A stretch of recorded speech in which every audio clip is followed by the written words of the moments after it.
Siyempre, Shilin kasi, nung una pa lang kasi tinitignan ko na si Shilin. Parang, mabait niya, parang, sobrang effort niya. Like, gusto ko mapunta yung ganung effort sa akin. Kaya nagagandahan ka ba kay Shilin? Siyempre, bro. Ay, Sige. Sige. yak po.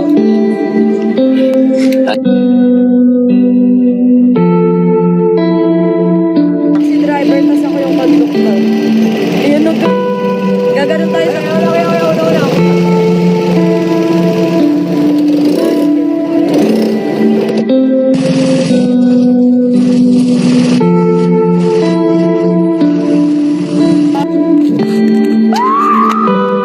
Ang ingay niya, guys, oh!